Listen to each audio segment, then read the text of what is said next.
An HP laptop or desktop that turns on with a black screen can often be repaired without replacing any parts.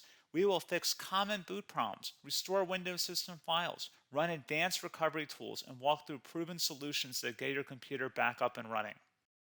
A lot of errors pertain to this problem, and we're going to go ahead and jump into what should hopefully be a pretty straightforward process, guys. And we're going to go ahead and jump right into it. First thing I'd recommend doing would be to actually go ahead and boot to the troubleshooting utility on Windows 11. So if you do a hard power off 3 times in a row, Windows should automatically attempt to launch the startup prepare utility. And if it doesn't find anything, it will give you the option to select advanced settings, in which case it would take you to a screen that looks like this. Now, if it does not take you to a screen that looks like this, or you're unable to get to that, you can also download the Windows 10 Media Creation Utility, or Windows 11. They probably will make a creation utility for Windows 11 at some point. And it doesn't really matter, you can actually run the Windows 10 utility on Windows 11 as far as I'm aware. And you should be able to run the troubleshooting utilities built in within it. So you just would go ahead and download it to an ISO file and then burn it to a DVD or USB. It'd have to be about 4 gigabytes or more. It couldn't be a small USB flash drive, and it couldn't be a CD. It'd have to be a DVD. And then you'd boot your computer from it. So depending on the computer manufacturer, you'd have to tap a different key on your keyboard in order to launch that menu, in order to select what boot drive you want to go off of. So it could be anything between the escape key, F2, F8, F12, for example. And those are the function keys on the top of your keyboard. So you may have to just do a little bit of trial and error. Shouldn't take you more than a couple minutes. Googling it would probably be best before you even begin.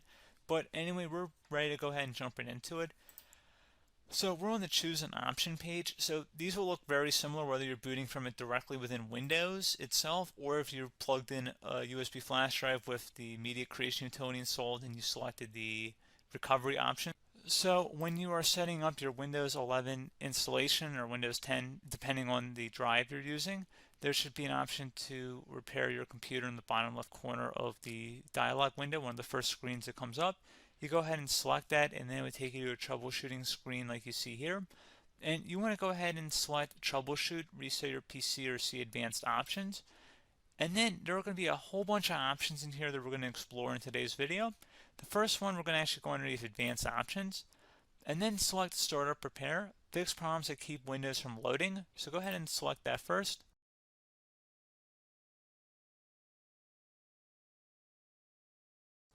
Okay, so you can see it could not repair our PC. That was our first option we could try.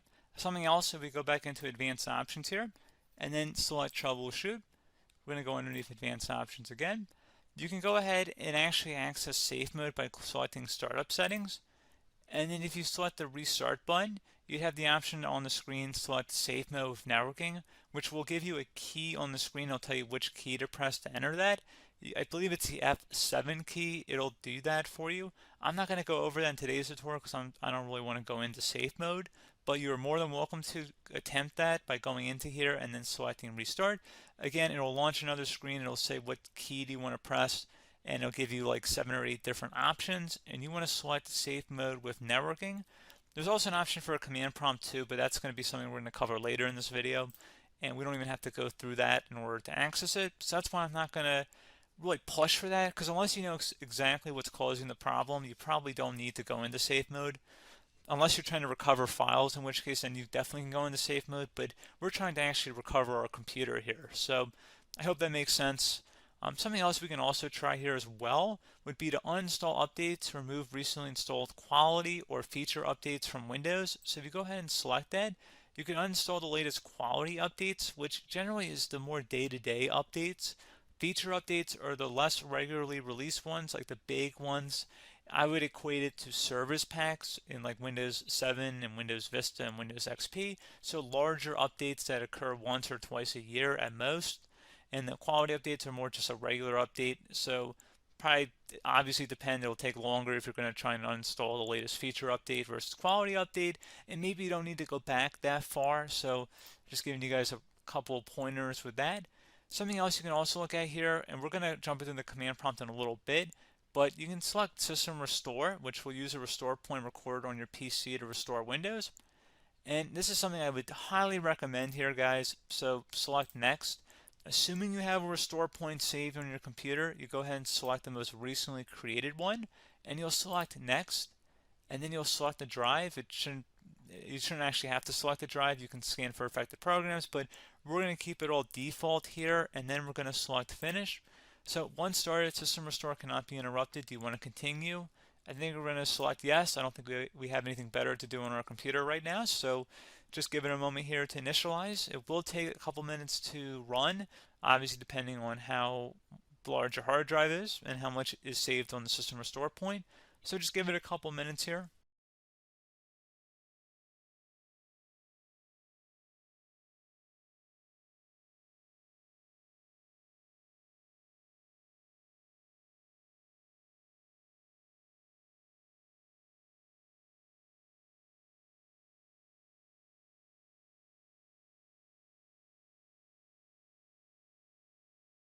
System has been restored successfully.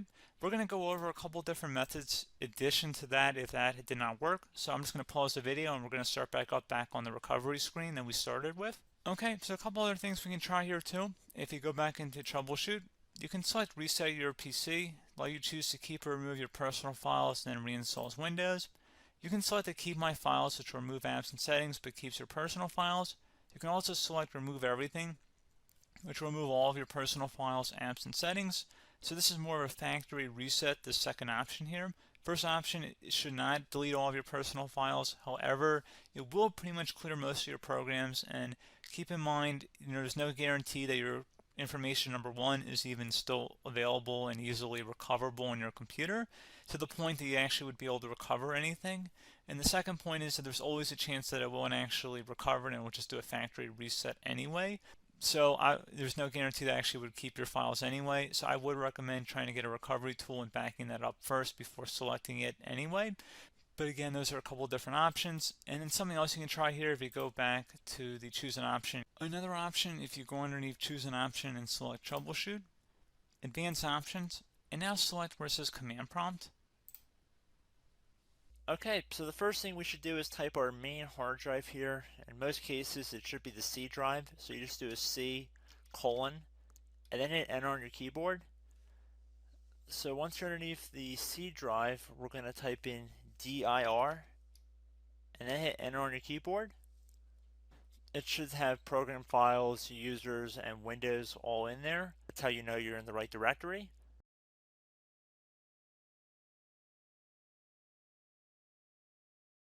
In some cases, it might be the D drive as well, so just keep that in mind.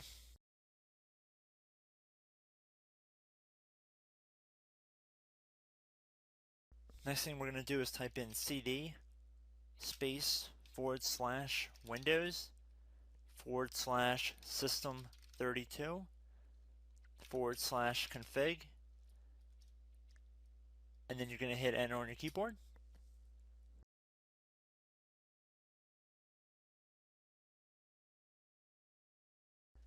So now you're going to type md space backup. If you've seen other tutorials, it might also say to put down md backup. That's because the backup name is pretty common when you want to back something up. So you can name this whatever you want, doesn't have to be backup. So if you've already made a backup folder in the past, you could do backup 1, for example. So once you're done setting the name you want the backup to be called, hit enter on your keyboard again.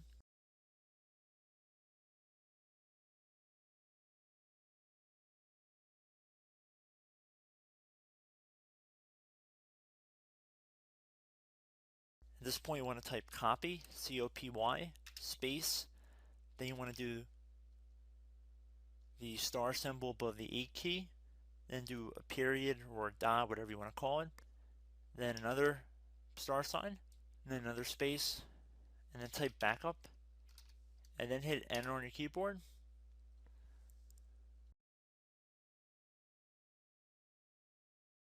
Now you want to type cd reg back, R-E-G-B-A-C-K, and then hit enter on your keyboard.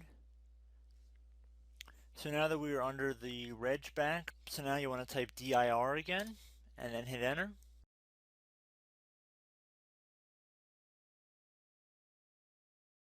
So now at this point we're going to type copy again. So copy, space, star sign,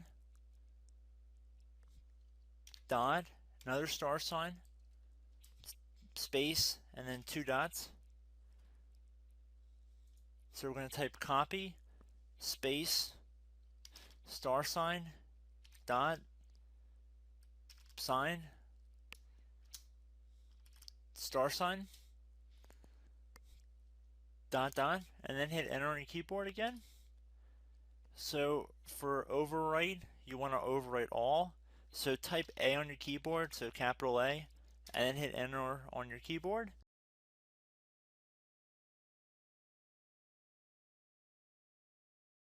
So at this point, you should be good to go. You can close out of the command prompt window, and if you accidentally continue to Windows 10, you should be all set. So I hope one of these 3 or 4 different methods we went through in this tutorial helped you guys out. Again, I'm not sure if you guys heard me earlier, but try to go back into your safe mode if possible and uninstall any programs you know might be conflicting with the Windows startup if you can get into safe mode. So just keep that in mind. Something very simple like that could be blocking up everything. So again, I hope this tutorial helped you guys out, and I will catch you in the next tutorial. Goodbye.